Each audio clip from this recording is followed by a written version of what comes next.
month. You are no longer an infant. Starting today. Starting today. Okay, number 1. If you speak in tongues, you build your spirit man. What's a spirit man? There's 3 things. Spirit, Okay, soul, wait, and let's body. pray for it. Holy Spirit, thank you that you are the one who's going to teach, not me. This is your service, and everything I say will penetrate our hearts and cause a renewal of our mind and causing faith to grow. In Jesus' name, Amen. amen. Number 1, speaking in tongues builds your spirit man. What's a spirit man? We are Body, soul, composed of body, soul, and spirit. The spirit man was given to us by God the Father. The soul is the one where God... Okay? And the body is your carnal flesh. Amen? And the carnal flesh is in enmity with the spirit man. Yeah. The spirit man never sinned. You have a spirit man that never sinned. And all it will tell you is just what's good for you. And that is in line with what God wants. All He will say is all good, no bad. Amen? Amen. So the spirit man is the one that we should really... Okay, the soul, the role of the soul is to what? To make decisions. What's the soul composed of? Anybody? The soul is composed of what? Emotion. Emotions. There's 3. Emotions, the will, and the mind. Okay? The will, your will. Okay? And the mind, that's your soul. So now, the soul is supposed to just observe and obey the spirit man. You have the body, the soul, and the spirit man. The soul is supposed not to make decisions. Although it's got emotions, it's got a mind, and it's got a will, the soul is supposed to just obey the spirit man. Say to your neighbor, did you know that? Did you know that? Okay? Your flesh wants to eat, your spirit wants to pray. Amen. Okay? Your flesh wants to watch basketball, your spirit wants to attend service. Amen. See? That's the difference. Okay? When you speak in tongues, it is your spirit being built up. Okay? Okay, so it says there, Jude 1:20, build your spirit man. But you, beloved, building yourselves up in your most holy faith and praying in the Holy Spirit. That is praying in tongues. Speaking in tongues. That is the heavenly language that the devil doesn't understand. Only you and God is communicating. Amen? Amen. Okay. But you, my delightful loved friends, constantly and progressively build yourselves up on the foundation of your most holy faith by speaking in tongues. Amen. Okay? 1 Corinthians 14:10. This is what Paul said. I thank God that I speak in tongues more than all of you. What was the result of Paul speaking in tongues? Was able to He read. almost wrote all 1/3. the New Testament. And he spoke in tongues every day, constantly. Amen? Transformation of your life to the glory of Jesus starts with speaking with the guidance of the Holy Spirit. You see, you got the flesh, the body, the soul, the spirit man, and then what's next? The spirit man is connected to the Holy Spirit. So if the Holy Spirit wants to say something to you, the Holy Spirit will say to your spirit man, and the spirit man will talk to you. Yeah. Amen? Amen. I'm giving you a better understanding so you will grow. Okay? That anything you have mastery over requires critical thinking and guidance of the Holy Spirit. By what? By speaking tongues. It won't come easily, it won't come natural, but the Holy Spirit will, with you, with your spirit man, will join forces to produce God's will and God's plan for your life. It is not by working hard. It is not by studying. I have masteral, doctoral, PhD, but it's not about that. It's not about your education.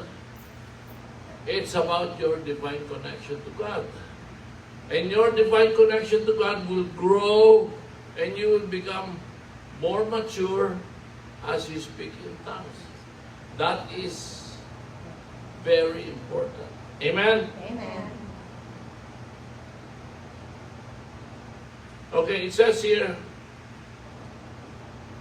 when you join forces, your spirit man joins with the Holy Spirit, it will produce God's will and God's plan for your life. And nobody and nothing can stop you from becoming successful, victorious, and prosperous, for God said that.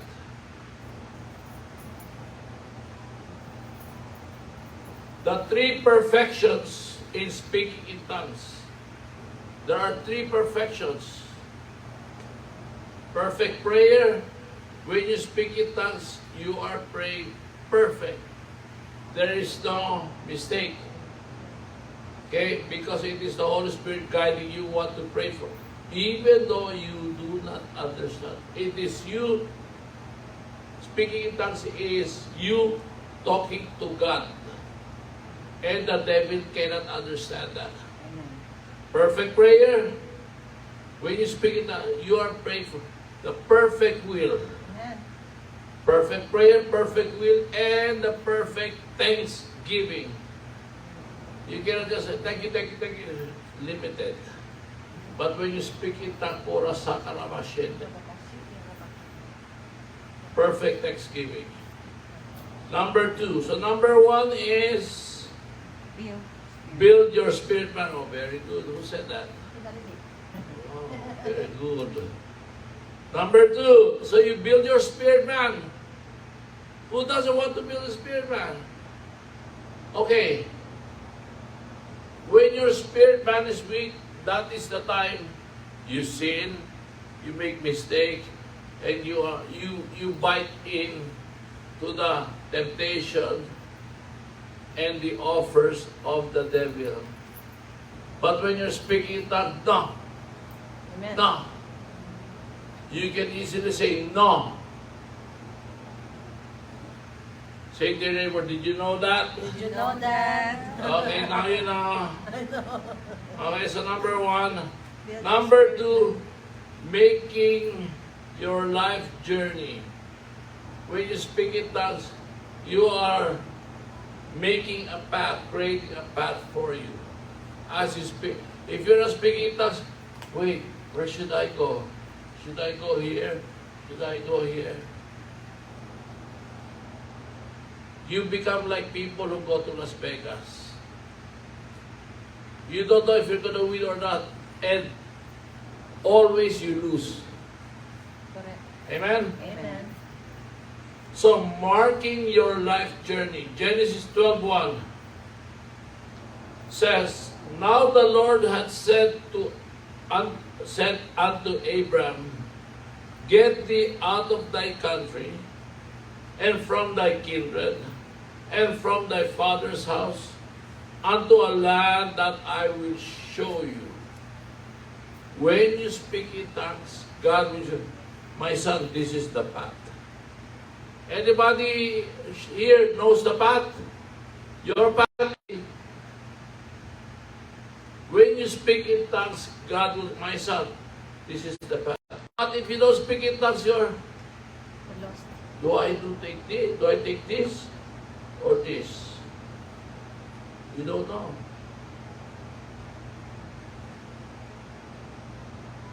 Jeremiah 29:11.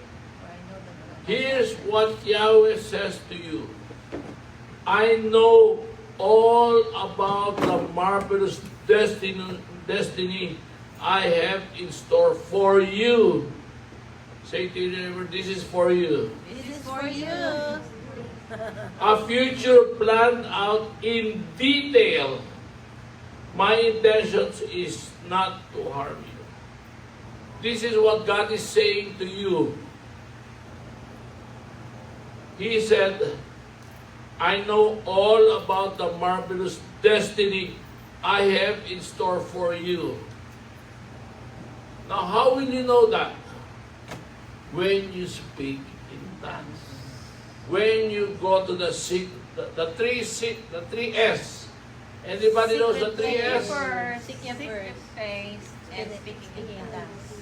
Matthew 6:33, seek ye first the Seek ye first. kingdom, and all these things shall be added. Unto you. Number 2, Secret place. secret place. You go to your secret, you go to your room, shut the door, speak in tongues. Okay, you talk to God and then you speak in tongues. Amen. Okay? Those are the three S. That should be a part of your life so that God can help you navigate your life. How? He said, for I know the plans. Who's got a better plan? The Lord. You or God? Jesus. God is the three O's, remember? Omniscient, all-knowing, omnipotent, all-powerful, and omnipresent. He is always with you. Everywhere. Amen? Amen. Okay. Why it is not happening? Because nobody's praying for you. Speaking in tongues will bring this truth and physical manifestation to as proof in your life. You are making your path in life journey and destiny. I will require you to think and be serious and determined and dedicated with God. When you speak in tongues, God holds you by the hand in your daily journey and battles in life. Did you know that? Say to your neighbor, did you know that? Did you know that? Okay? There is tongues of God and there is tongues of angels. Okay? Okay? The Lord of hosts, God can give you access to His military. Who's the military? His angels. Angels. Okay? If you are not good with me, says the Lord, constant and regular communication with God by speaking in tongues. You can't go through angels to get to God, and you go to God to get through angels because they serve His purpose. Hebrews 1:14. Therefore, angels are only servants, spirits sent to care for people who will inherit salvation. Who are those? Say to your neighbor, that's me. That's me. That's you. Okay, so if it's me, take me to Jollibee. Okay. What role then do the angels have? The angels are spirit messengers sent by God to serve those who are going to be saved. They are sent by God for us. Amen. But they will only obey if what we tell them is in line with God. Okay, in the morning, start with what? You know the devil has only one objective, and he is focused. John 10:10. The devil comes to kill, you, to destroy you, and Steal. Magnakaw. and to steal from you. To steal from you, to kill you, and to destroy you and your family. And we were busy doing a lot of stuff. Amen. So what do you do in the morning? You bind the devil. You bind, you rebuke. I bind you. I rebuke you. I cast you out. In Jesus' name. So you bind the devil every morning. Why? Because he's doing that. He has only one mission. To destroy you, to kill you, and to steal everything that is yours. And what you do? After you bind, you lose the angels. Amen. Go in Jesus' name. Take back everything what the devil has stolen. Amen. Stolen from me and my family. You lose the angels. Amen. How powerful are angels? We're going to get to that.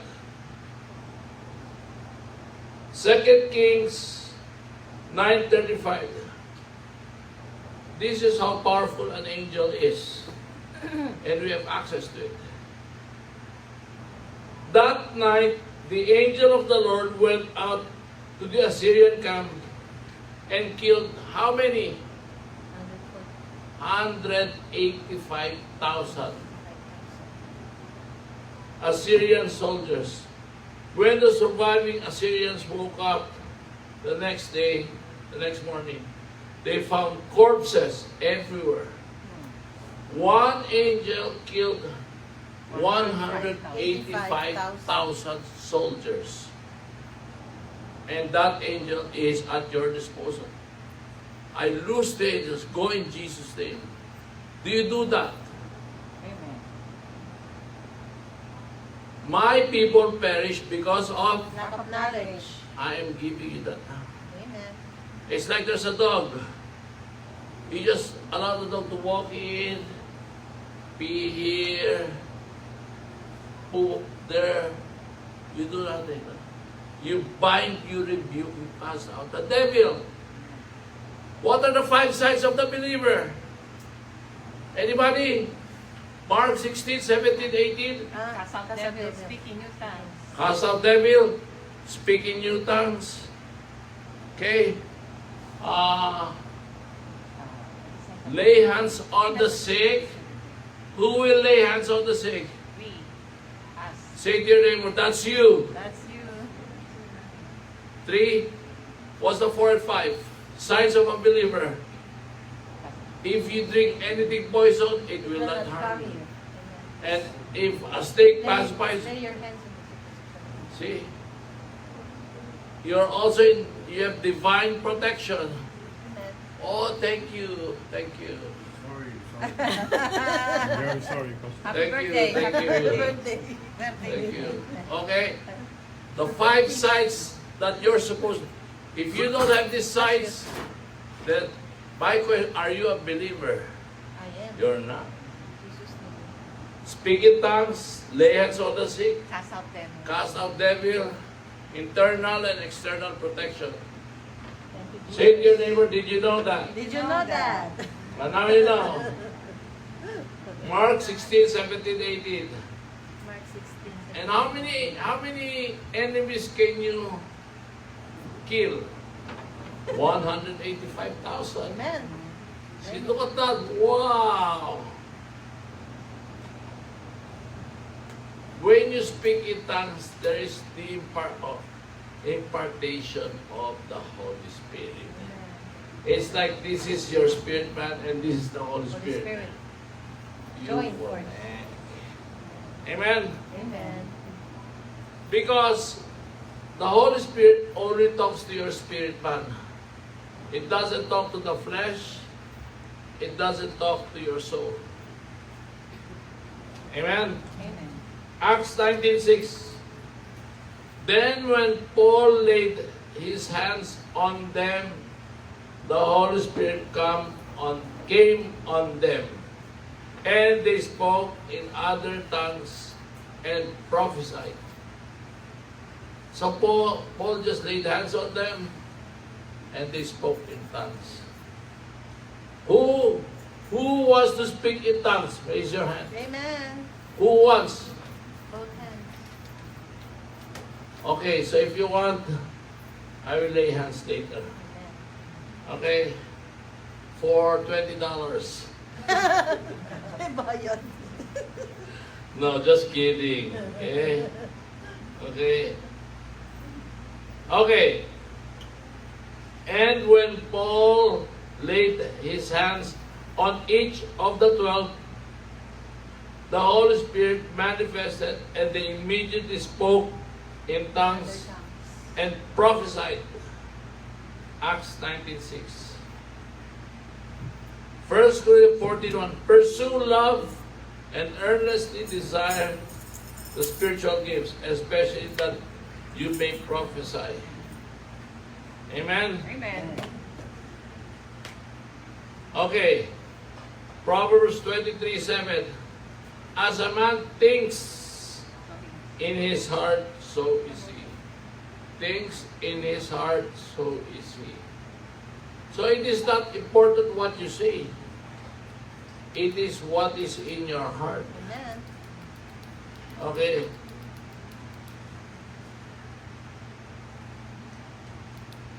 God hears the heart, not the mouth. God searches the intent of the heart, but we use our mouth to bring what is in the spirit, to bring to physical. We use our mouth to push us into deeper faith in our hearts, to believe more. When you think, I want to be a millionaire, okay, today, but I'm thinking poverty, I still have a poverty mentality. No, amen. I will never receive what God has for me because I have not become what I am thinking yet. I am only what I am thinking. That is why meditation is so important. Meditate on the Word and start changing how you think and start changing the direction of your future. Say to your neighbor, did you know that? Did you know that? Number 4, meditate to change your mind and future. Joshua 1:8 says, recite the scroll, the Bible, of the law constantly. Contemplate, meditate on it day and night, and be careful to follow every word it contains. Then you will enjoy incredible, take note, you will enjoy incredible, take note, you will enjoy incredible prosperity. Amen. Who wants prosperity? Raise your hand. Amen. Receive it.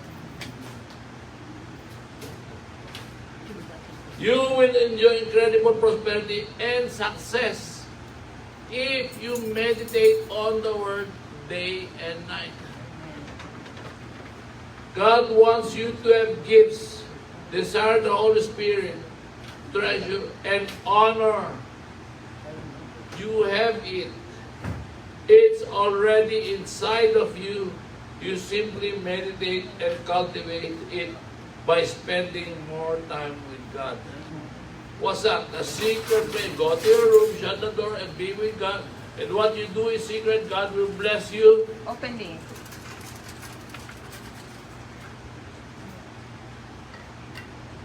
Last one. What you want, you desire because God gives you the desires of. Number 5, delight in the Lord. Amen. Amen. There are people, they just force themselves to church. you're supposed to enjoy and receive from God every time you go to church. Amen. Psalms 37:4. Delight yourself in the Lord, and He will give you the desires of your heart. Touch your neighbor. Delight yourself. Delight yourself. Smile. Smile. I want to see your teeth smile. Delight yourself. Delight yourself. And then nakasimangot ka pa. Keep trusting in the Lord and do what is right in His eyes. Fix your heart on the promises of God, and you will dwell in the land, feasting on His faithfulness. Find your delight and true pleasure in Yahweh, and He will give you what you desire the most. What you desire the most, God will give it to you. Say to them, did you know that? You know that. Amen. Again, delight thyself in Jehovah. Take delight in the Lord, and He will give you your heart's desire. Do what the Lord wants, and He will give you your heart's desire. Be delighted with the Lord. Touch your neighbor. Did you know that? Did you Know that. I know you delight in the food. So the three, the spirit, the soul, and the flesh, carnal. The carnal delights in the food. Oh, I cook the request of Pastora Chat. Sinigang, pampano, and seafood. Ginataang seafood. Fisting. Wow. Wow. See, your flesh is reacting. It should be your spirit. But rather, okay.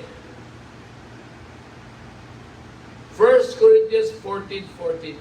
A person who speaks in tongues is strengthened personally, but one who speaks a word of prophecy strengthens edification, exhortation, and comfort to the whole church.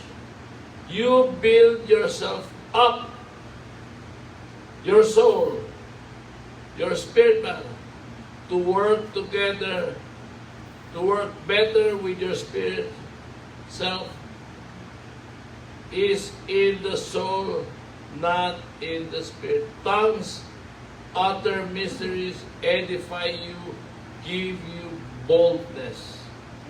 Amen? Amen. Okay, last one. James 4:8. Draw near to God, and He will draw near to you. Move your heart closer and closer to God, and He will come even closer to you. But make sure you cleanse your life, you sinners, and keep your heart pure. Draw closer. When you draw close to God, God draws closer to you by speaking in tongues. Speaking in tongues is easy. You just have to be open. So who wants to speak in tongues? Because it says here, what did it say here? What did they say? What did Paul do? He just laid hands on them and they spoke in tongues. Whoever wants to speak in tongues, you can come up here. I will just lay hands on you. And if you're hungry and thirsty to speak in tongues, then the floor is open. Thank you so much and God bless you all. Amen. Thank you, Pastor.